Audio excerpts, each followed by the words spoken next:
All right, we're back here in Syracuse with the victorious Oswego State Lakers, who are playing some very exciting baseball here in the first 2 days of the NCAA tournament. We're here with winning pitcher Robert Donnelly, goes a complete game in a 1-0 shutout, and John Barnes, I should say, the right fielder, who had the game-winning hit in the 8th inning as he drives in the only run that matters in this game.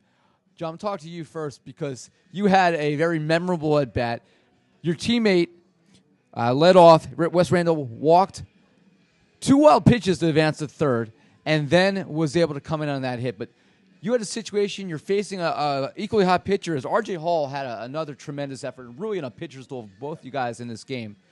And your third base coach, Coach Haynes, came over. You had really like a 3-second conversation and says something to you, and you went back in the box. What was that conversation? He just told me to trust my hands. The kid was doing a really good job all day of getting his fastball inside to righties. His two-seam had a lot of run on it, and he beat me inside earlier. And I looked silly on the first pitch because I was cheating fastball, and he just told me to trust my hands, and good things happened. I listened to him, and I'm glad I got the job done. Well, when you say trust your hands, I saw you made a little bit of adjustment. To me, it looked like you choked up very, very slightly. What did you do in that situation? How were you able to come through? Well, Coach Landers talked to us a couple innings before because obviously he pitched a really good game and we didn't have much success hitting throughout the game.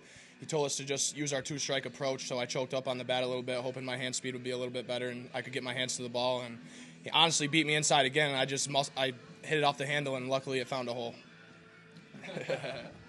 Well, looking at this line here for Robert, 9 innings, your first complete game, your first shutout, 9 strikeouts, you walked just to 6 hits.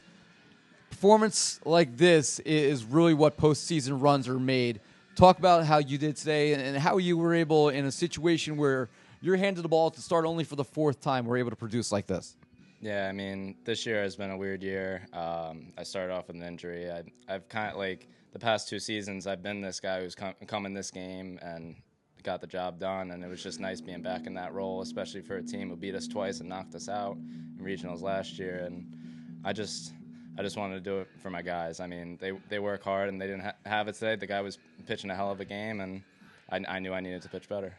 What is it like to be locked in a game like this, a 1-run game where both pitchers have it? It's a clear pitcher's duel, probably one of the more exciting NCAA games that you could ever hope for. Yeah, I mean, emotions everywhere. I mean, like you'll see, I'm sure you saw him and me both yelling and stuff after getting big outs and getting out of jams. I mean, it could have gone either way. Like, we both threw a great game. We both got out of jams, and we just came out on top. You had one real serious jam. That came in the bottom of the 8th inning, I believe.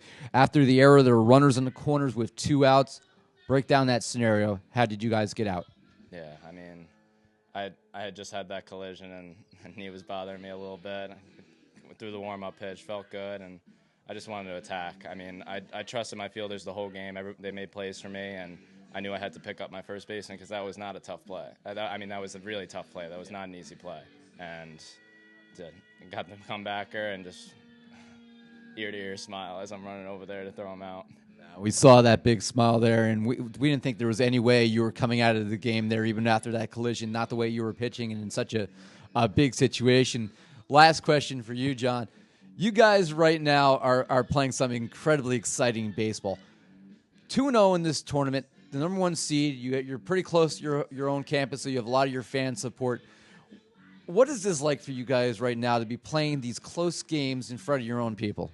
There's just so many emotions going on. Like, the last 2 days have been crazy, especially yesterday with the walk-off win, and then today winning 1-0. Like, it's hard to explain. Like, you're just out there having a blast, like with the team that you've been a part of the whole year. Like, everyone wants to do so well, and like we were getting frustrated in the beginning of the game because no one was hitting, but like we just know with this lineup that we have that we're never out of the game, and at any inning we could go off for 3 or 4 runs. It didn't happen today, but we're confident with the team we have, and we're excited to see where we can go. Well, sometimes 1 run is all it takes, and that's indeed what happened today for Oswego as they beat Tufts 1-0. They're 2-0 heading to day 3 of the NCAA tournament here in Syracuse.